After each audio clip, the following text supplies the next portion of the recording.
నేను శ్వేత. ఈరోజు మనం ఉమ్మడి కుటుంబం సీరియల్ సెట్ లో ఉన్నాము. మనతో పాటు యాక్టర్ లోహిత్ గారు ఉన్నారు. నమస్తే లోహిత్ గారు. హై శ్వేత, ఎలా ఉన్నారు? I'm good. నిజంగానే గుడ్. ఎప్పుడు వచ్చారండి ఇండస్ట్రీకి? ఏం తింటున్నారు అలాగే ఉన్నారు? అందరు తిన్నట్టే నేను బ్రేక్ఫాస్ట్ చేస్తా, లంచ్ చేస్తా. Of course dinner skip. Of course మనం ఇవాళ అందరం కలిసి కూర్చొనే తిన్నాము. మనం లంచ్ చేసాము. లంచ్ తర్వాత వాళ్ళు ఎవరో తెచ్చిన స్వీట్ తిన్నాము అండ్ మీరు తెచ్చిన స్వీట్ తిన్నాము. ఇవన్నీ మీరు కూడా తింటున్నారు. అయినా కానీ how you are maintaining this much of fitness అనేది మాకు కొంచెం సర్ప్రైజ్ అనిపిస్తుంది. ఒకటి ఫుడ్ అయినా డబ్బు అయినా సంపాదించాలి, తినాలి, తిన్నది అరిగేలా కష్టపడాలి, సంపాదించింది అయిపోయేలా ఖర్చు పెట్టాలి. అవునా? మరి ఈ రెండు ఉంచుకోకూడదు. దాచిపెట్టడాలు కూడా ఉంటాయి అంటారు కదా, అందులో ఇండస్ట్రీ వాళ్ళకి దాచిపెట్టడం అంటే చాలా అలవాటు. దాచిపెట్టడం అంటే అవసరం ఉన్నంత ఉండాలి, కానీ మరీ ఎక్కువ ఏం చేసుకుంటారు జనరేషన్స్? ఎందుకు అంటే వాళ్ళు ఏమన్నా అసమర్థులా? Not like that. That should ఆ కాన్సెప్టే వెళ్ళిపోవాలి. అప్పుడే మనీ అనేది రొటేట్ అవుతూ ఉండాలి, ఒక దగ్గర ఆగిపోవద్దు. రెండోది, మీరు ఎక్కువ కూడబెట్టి మీ సంతానానికి ఇస్తే వాళ్ళు సోమరిపోతులు అవుతారు. వాళ్ళు ఎనర్జీతో ఉండాలి. వాళ్ళు కూడా సొంతంగా సంపాదించుకోగలరు కదా. మీరే సంపాదించినప్పుడు మీరు మామూలుగా ఈ చదువులు చదువుకొని సంపాదిస్తే ఇప్పుడు జనరేషన్ ఎట్లా సంపాదించాలి? అంతే, నిజమే. అవునా కదా? అలాగే you're giving the best education, right? Yes, exactly. అప్పట్లో మనమైన బెస్ట్ ఎడ్యుకేషనే. కాకపోతే what we're giving right now అనేది, ఇప్పుడు నా డాటర్కి నేను ఇచ్చేది ఏంటి అంటే, అందరికంటే కూడా ది బెస్ట్ స్కూల్లో జాయిన్ చేయాలి, ది బెస్ట్ ఎడ్యుకేషన్ ఇవ్వాలి. అండ్ నాకేమనిపిస్తుంది అంటే, మనం చదువుకున్నాం, ఇప్పుడు వాళ్ళ దగ్గర అందరూ చదువుకుంటున్నారు అంతే. ట్రూ. ఇప్పుడు నేను గ్రాడ్యుయేట్ అయిపోయే వరకు కూడా నా ఖర్చు అంతా ఒకవేళ రాస్తే పేపర్ మీద మహా అయితే ఒక 5,000 ఉంటుండొచ్చు. 5,000 ఇప్పుడు మీ పిల్లలకి ఒక లంచ్ బాక్స్ ట్రావెల్కో కూడా సరిపోదు. మా పాపకి 2 లక్షలు అవుతుంది సార్. సరిపోయిందా? అది ఎంత ఉంటుంది? ఇంజనీరింగ్ చదివేటప్పటికి ₹1,00,00,000 కడతారు మీరు. అఫ్ కోర్స్ దీనికోసమైనా డబ్బులు సంపాదించాలి. టైం లేదు మిత్రమా, సమయం లేదు మిత్రమా. అంటే ఇప్పుడు మన కిడ్స్కి సంబంధించి అందుకే నేను కొంచెం వర్షన్ మార్చాను. ఎనీవేస్, సో ఉమ్మడి కుటుంబం సీరియల్ ఎందుకు సడన్ గా మిమ్మల్ని ఇప్పుడే ఫాదర్ని, మామయ్యని, ఈ బాబాయ్ని ఎందుకు? Why not in the sense అంటే ఇప్పుడు you are not like that కదా. అది పొగడ్తకు బాగానే ఉంటుంది, కానీ నా ఏజ్ ఏంటో నాకు తెలుసు. నేను తక్కువ కనపడ్డా, I should be myself, right? ఇప్పుడు అందరికీ తెలుసు టీవీ ఎప్పుడు పుట్టిందో అప్పుడు పుట్టా నేను, అవునా? సో దూరదర్శన్ నుంచి నన్ను చూస్తూనే ఉన్నారు, అన్ని ఛానల్స్లో చూస్తున్నారు, ప్రతి ఛానల్ నా ముందు వచ్చిందే, ప్రతి టెక్నాలజీలో ఉన్నా నేను, నాకు గ్యాప్ లేకుండా ఉన్న టెలివిజన్లో. So how long you have to be as a hero then? Okay, lead, ఇప్పటికీ నేను లీడ్ యాక్టర్నే, అంటే హీరో అనకపోవచ్చు, కానీ అంటే సీరియల్ అనేటప్పటికీ ఒక 10-15 లీడ్ క్యారెక్టర్స్ ఉంటాయి, రోజు కనిపడే క్యారెక్టర్స్, రోజు వచ్చే క్యారెక్టర్స్, అట్లాంటి క్యారెక్టర్లోనే ఉన్నా. So still I feel I'm the hero.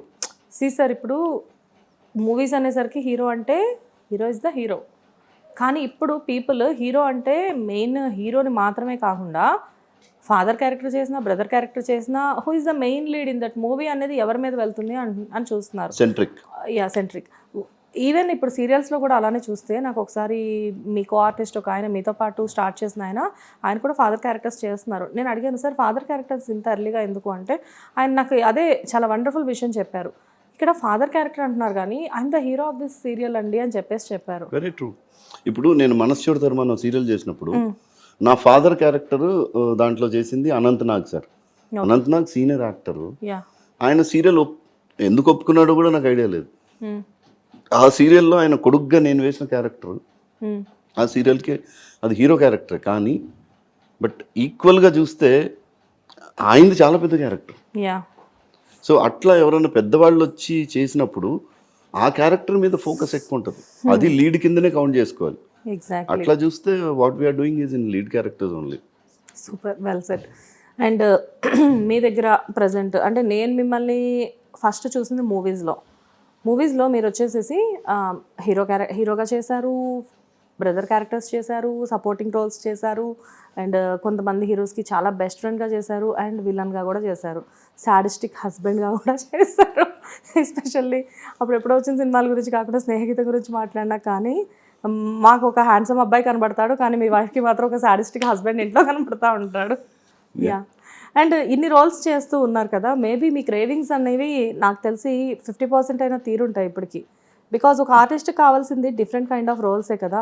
So అవి మీరు ప్రతి రోల్ని మీరు ఎంజాయ్ చేస్తుంటారా? ఇంకా నేనేమి అనుకోవట్లా. అంటే ఇవన్నీ నేను అనుకోవడం ఛాలెంజింగ్ అనేది ఒక క్యారెక్టర్లోకి. అంటే ఇప్పుడు నేను మోస్ట్ ఆఫ్ ది టైం నా యాక్టింగ్ మీరు చూస్తే ఎమోషనల్ క్యారెక్టర్లో కూడా నేను గ్లిజరిన్ యూస్ చేయను. ఓ, నేను ఇన్ని సీరియల్స్ చేశాను. You ask all my directors, నేను సీన్ చేస్తే ఆ సీన్లో ఇన్వాల్వ్ అయ్యి చేస్తా. సూపర్. అంటే అంత డెప్త్ ఉంటాను నేను. అంటే అంటారు కదా పరకాయ ప్రవేశం అని. అంటే నేను నాకు ఆ క్యారెక్టర్లోకి వెళ్ళడం ఇష్టం.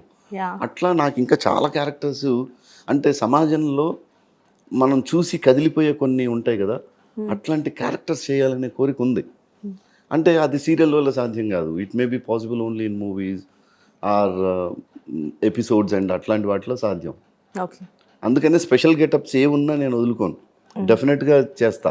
నేను అందుకనే మీరు నమ్మరు, ఈవెన్ నేను నాకు స్టేజ్ అయినా సినిమా అయినా మన టెలివిజన్ అయినా ఈ మూడింటిని ఈక్వల్గానే చూస్తా. Acting is acting, stage acting is a louder acting, television is కొంచెం డీటెయిలింగ్ ఉంటుంది, సినిమా కొంచెం స్పీడ్ ఉంటుంది. బట్ మూడింటిని సేమే. ఆడియన్స్ని ఎంటర్టైన్ చేయడమే ఈ మూడిట్లో ప్రాధాన్యత. ఎగ్జాక్ట్లీ. కాకపోతే ఏంటంటే వేరియేషన్, యాక్టింగ్లో వేరియేషన్. కొంచెం సీరియల్ అనేసరికి చాలా మందికి ఉన్న మిత్తనాల దాన్ని ఏమనాలో తెలీదు, ఓవర్ యాక్షన్ అని చెప్పేసి చెప్తూ ఉంటారు. సీరియల్కి ఓవర్ యాక్షన్ ఉండదు. అంటే లైక్ చాలా మంది ఆర్టిస్టుల నోటి నుంచి నేను విన్నాను, సీరియల్ ఆర్టిస్టులు సినిమాలో చేసేటప్పుడు వాళ్ళకి డైరెక్టర్స్ చెప్తూ ఉంటారంట, సార్ ఇక్కడ మీరు సీరియల్ యాక్టింగ్ చేయకూడదు, ఇది మూవీ అని చెప్తారంట. అదే వాళ్ళకి ఆ డైలాగ్ అనేది వాళ్ళు అలా మాట్లాడకుండా వేరేగా మాట్లాడచ్చు. ఎందుకంటే సినిమాకి స్పీడ్ ఎక్కువ, నిడివి తక్కువ కదా. మీరు చెప్పాలనుకున్నది ఇంత ఉన్నదాన్ని ఇంతలో చెప్పేయాలి. ఇప్పుడు మనం అడ్వర్టైజ్మెంట్ చూస్తాం, 10 సెకండ్స్లోనే మీరు మొత్తం కంటెంట్ అంతా చెప్పేయాలి. అప్పుడు ఇంకా టైట్ ఉంటుంది. ఇప్పుడు ఒక ఎక్స్ప్రెషన్ని అన్నాం అనుకోండి, ఇది డిలే, ఇది కొంచెం సీరియల్ కదా. ఇంత ఇస్తే సినిమాకి ఆ టైంలో ఇంకొక 4-5 షార్ట్స్ పడతాయి. అంతే తప్ప ఏం లేదు. అంతే, చాలా క్విక్గా చెప్పేసేయాలి. మరి మీకు ఎలా సార్, అంటే అటు మూవీస్ చేస్తూ ఉంటారు, ఇటు సీరియల్స్ చేస్తూ యూఆర్ ట్యూన్డ్. అంతే, ఒక్కసారి ఇక్కడికి వచ్చానా, ఇది సీరియల్, ఈ సీరియల్లో నా క్యారెక్టర్ ఏంటి, ఐఎమ్ ట్యూన్డ్ ఫర్ దిస్. ఇక్కడ నుంచి వెళ్ళానా, ఎక్కడికి వెళ్ళాను, సినిమా వెళ్ళాను, ఆ సినిమాలో నా క్యారెక్టర్ ఏంటి, అటు ట్యూన్. అంతే, ఆటో ట్యూనర్ లాగా ట్యూన్ అయిపోతేనే మీరు ఇక్కడ, లేకపోతే వెళ్ళిపోతారు ఇండస్ట్రీ నుంచి. అవునా? అంత టైం ఎవరికి లేదు. ఏం కావాలి సార్ ఒక ఆర్టిస్ట్ నిలబడాలి ఇండస్ట్రీలో అంటే? తపన కావాలి, తపస్సు కావాలి. ఆ రెండు లేకపోతే ఇక్కడ ఉండలేము. ఎందుకంటే ఇక్కడ మీకు అవమానాలు ఉంటాయి. ఇక్కడ మీరు ఎంత పేషెన్స్తో ఉండాలంటే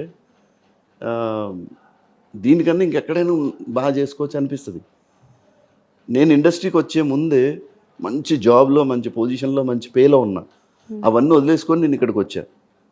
అప్పుడు నేనేం ఆలోచిస్తానంటే, నేను ఇక్కడికి ఎందుకు వచ్చాను, ఈ పని కోసం వచ్చాను. నేను గౌరవం కోసం రాలేదు, లేకపోతే నాకు మర్యాద కోసం రాలేదు, నేను ఫుడ్ కోసం రాలేదు. కాబట్టి ఇట్స్ ఓకే ఆల్ థింగ్స్. అందుకని నేను I'm getting good. But sir ఇక్కడ ఏమవుతుందంటే మీరు అన్నట్లుగా కష్టాలు కన్నీళ్ళతో పాటు అవమానాలు కూడా చాలా ఎక్కువనే ఉంటాయి. అది చాలామంది పెద్ద పెద్ద మీలాంటి ఆర్టిస్టులు చెప్పారు. కానీ అవమానాలన్నీ బేర్ చేసి ఈ పొజిషన్కి రావడానికి మీకు ఇండస్ట్రీకి వచ్చాక ఎంత టైం పట్టింది? లక్కీగా నాకు ఎప్పుడు ఐ నెవర్ ఫేస్డ్.